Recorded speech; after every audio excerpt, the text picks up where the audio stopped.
What's the significance of the FBI's intervention in this last week of the US election campaign in the case against Hillary Clinton? If you look at the history of the FBI, it has become effectively America's political police. And the FBI demonstrated with taking down the former head of the CIA over classified information given to his mistress. Almost no one was untouchable. The FBI is always trying to demonstrate that. No one can resist us.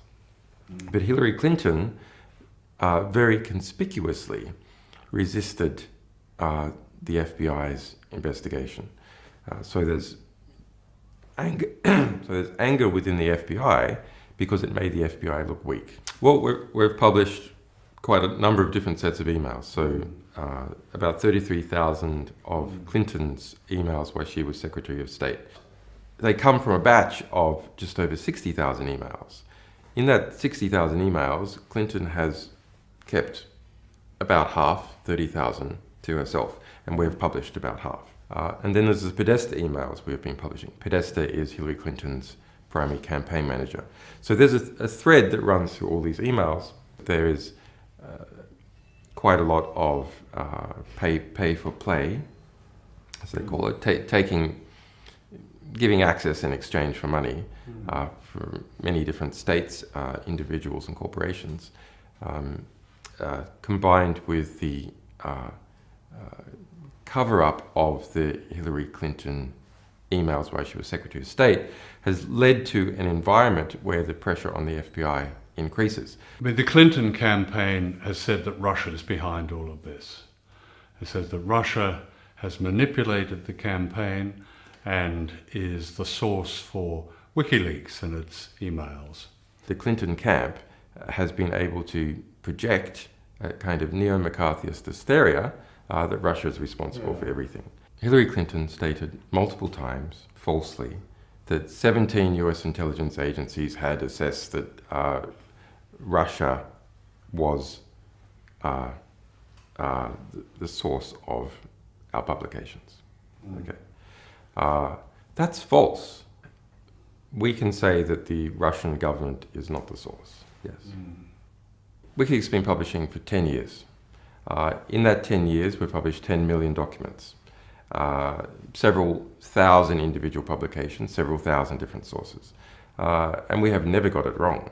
All the emails that give evidence of access for money and how Hillary Clinton herself benefited from this and how she is benefiting politically are quite extraordinary. I'm thinking of where the Qatari representative was given 5 minutes with Bill Clinton for $1 million check, and many other examples. Can you 12 million for Morocco. 12 million for Morocco. For Hillary Clinton to attend. In terms of the foreign policy of the United States, that's where, for me anyway, where the emails are most revealing, where they show the direct connection between Hillary Clinton and the foundation of jihadism, of ISIL in the Middle East. Can you talk something about that? How the emails demonstrate this connection between those who are meant to be fighting the jihadists, ISIL, are actually those who have helped create it. There's an early 2014 email from Hillary Clinton, so not so long after she left Secretary of State, to her campaign manager, John Podesta. That email, it states that ISIS, is funded by Saudi Arabia and Qatar, the governments of Saudi Arabia and Qatar. Now, this is I think this is the most significant email in the whole collection. And perhaps because Saudi and Qatari money is spread all over the place, including into many media institutions. All serious analysts know, even the US government has mentioned or agreed with that some Saudi figures have been supporting ISIS, funding ISIS. But the dodge has always been it's just some rogue princes using their cut of the oil money to do whatever they like, but actually the government disapproves.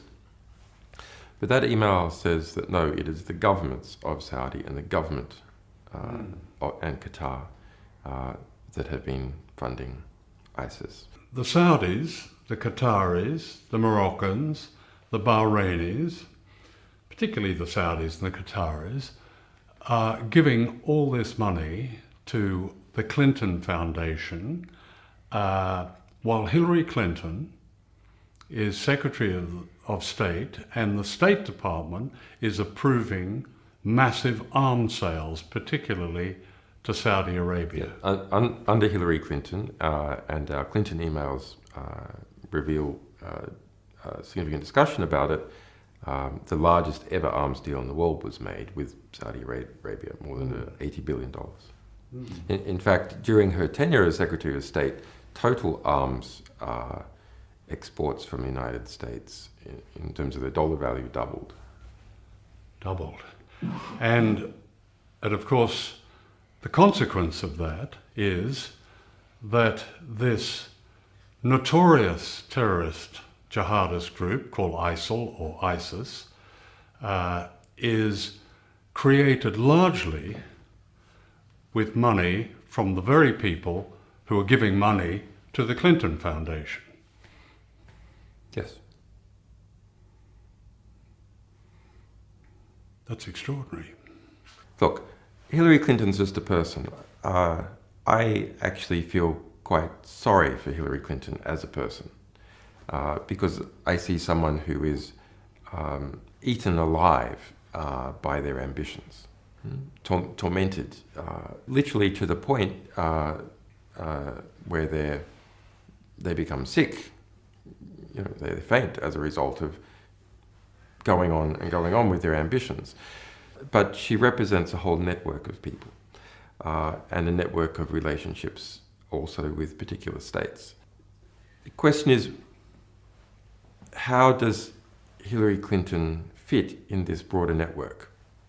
Well, she's a centralizing cog, so that you've got a lot of different gears in operation from the big banks like Goldman Sachs and major elements of Wall Street and intelligence and people in the State Department and the Saudis and so on. She's the, if you like, the centralizer that interconnects all these different cogs.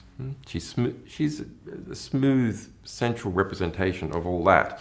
And all that is more or less what is in power now in the United States. It's what we call the establishment or the DC consensus and its influences. In fact, one of the more significant Podesta emails that we released was about how the Obama cabinet was formed. And half of the Obama cabinet was basically nominated by a representative from Citibank. Well, it's quite amazing. Didn't Citibank supply a list which turned out to be most of the Obama cabinet? Yes. So Wall Street decides the cabinet of the President of the United States. But if you were following the Obama campaign back then closely, you could see it had become very close to banking interests. It wasn't so close to oil interests, but it was very close to banking interests. Yeah. So I think you can't properly understand Hillary Clinton's foreign policy without understanding Saudi Arabia. The connections with Saudi Arabia are so intimate. Why was she so demonstrably enthusiastic about the destruction of Libya? Can you talk a little about just what the emails have told you about what happened there? Because Libya is such a source for so much of the mayhem now in Syria, the ISIL, jihadism, and so on. And it was almost Hillary Clinton's invasion. What do the emails tell us about that? Libya, more than anyone else's war, was Hillary Clinton's war. Barack Obama initially opposed it. Who was the person who was championing it? Hillary Clinton. That's documented throughout her emails. She put her favoured agent, in effect, Sidney Blumenthal, onto that. There's more than 1,700 emails out of the 33,000 Hillary Clinton emails we published just about Libya. It's not about that Libya has cheap oil. She perceived the removal of Gaddafi and the overthrow of the Libyan state, something that she would use to run in the general election for president. So late 2011, there's an internal document called the Libya TikTok that is produced for Hillary Clinton, and it's a chronological description of how Hillary Clinton was the central figure in the destruction of the Libyan state. As a result, there was around 40,000 deaths within Libya. Jihadists moved in, ISIS moved in.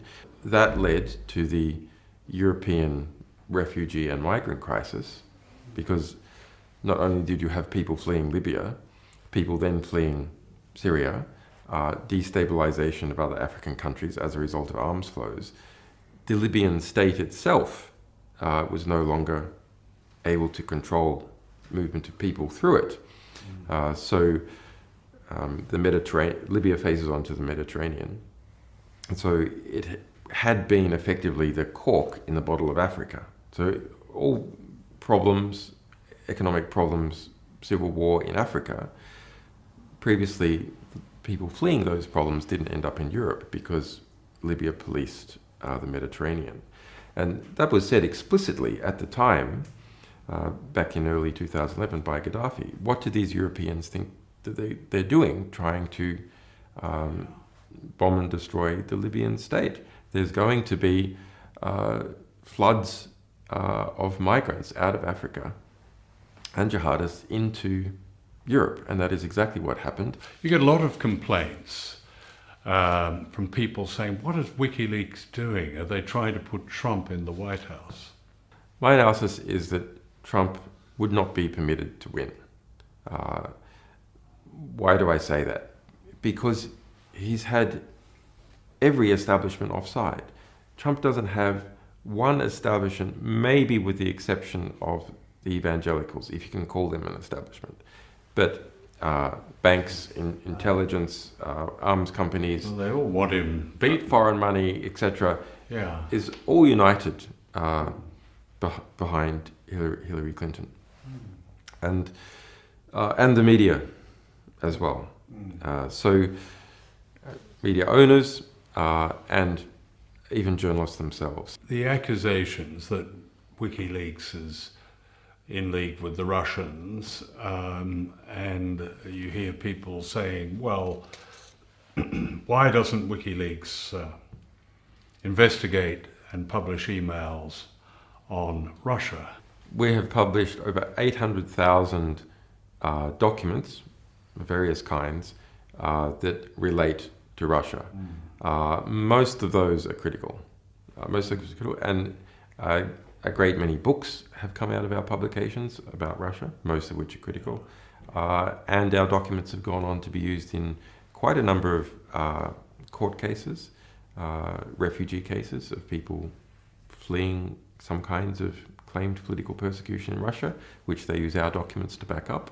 Do you take yourself a view of the US election? Do you have a preference for Clinton or Trump? Donald Trump, what does he represent in the American mind and in the European mind?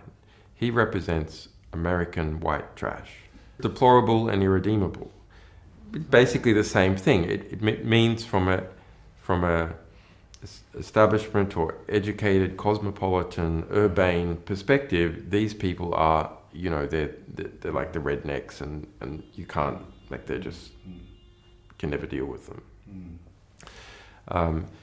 And because he so clearly, through his words and actions and the type of people who turns up his rallies, represents people who are not the upper middle class educated,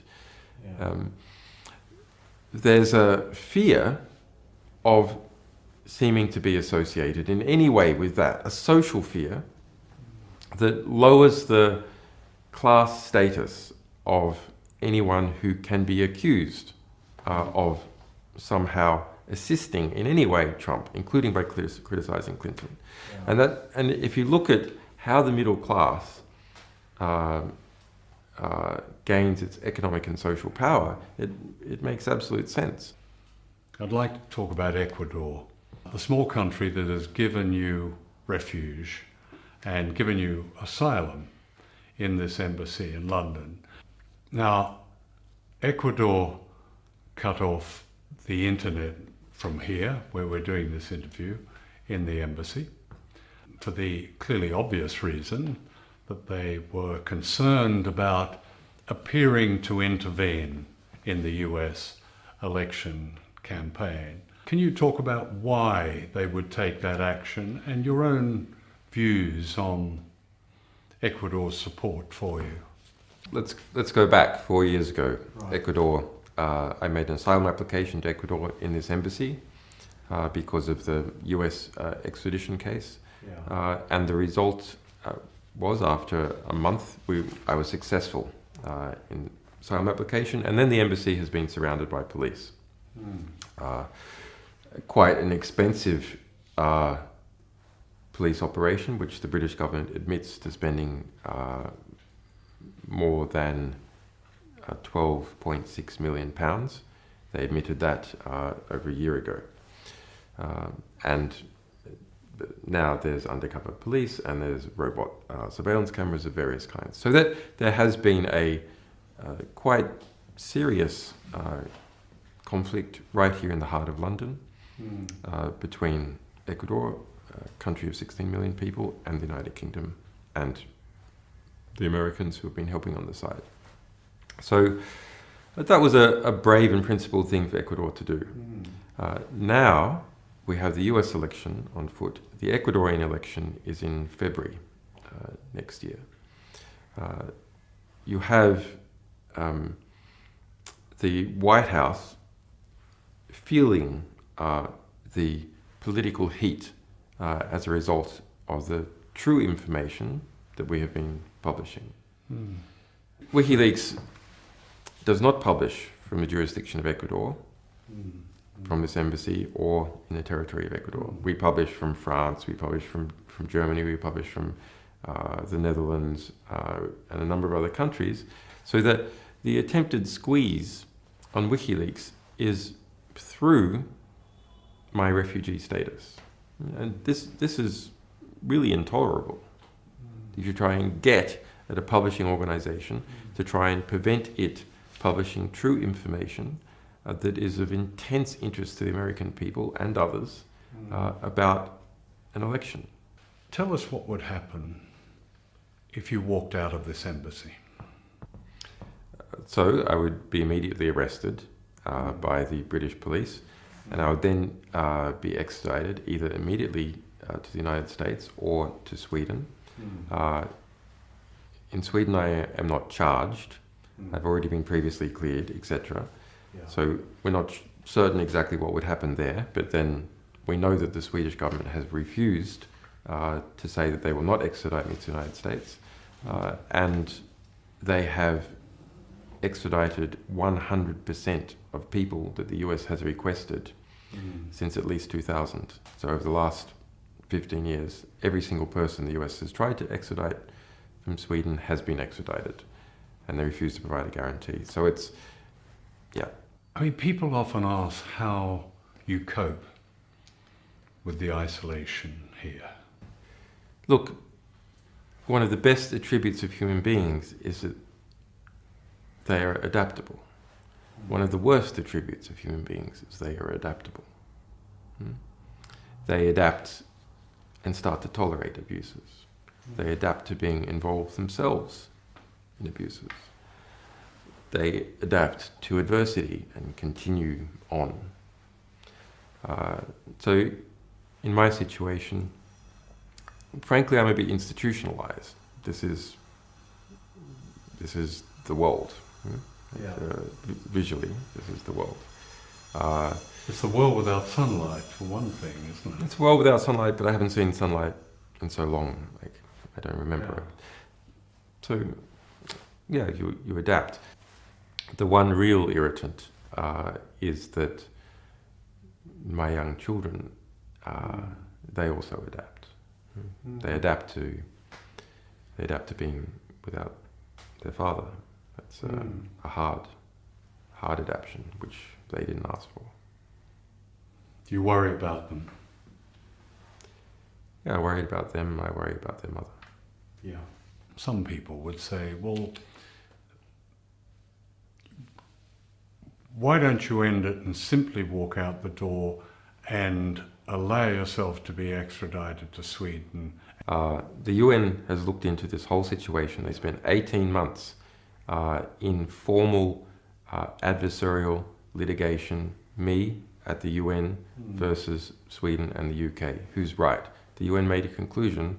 I'm being arbitrarily detained, illegally deprived of my freedom, that what has been occurred has not occurred within the laws that the United Kingdom and Sweden must obey. It is an illegal abuse. The United Nations formally asking, what's going on here? What's your legal explanation for this? He says that you should recognize his asylum. Sweden formally writing back to the United Nations says, no, we're not going to. So leaving open their ability to extradite. I just find it absolutely amazing that the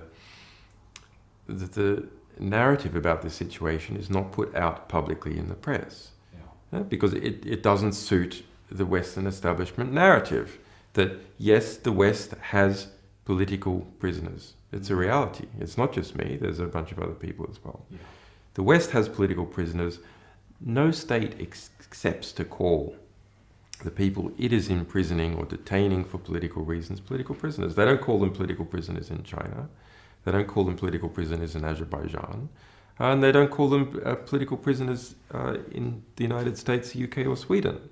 It's absolutely intolerable to have that kind of self-perception. But here we have a case, talking about the Swedish case, where I have never been charged with a crime, where I have already been cleared and found to be innocent, where the woman herself said that the police made it up, where the United Nations formally said the whole thing is illegal, where the state of Ecuador also investigated and found that I should be given asylum.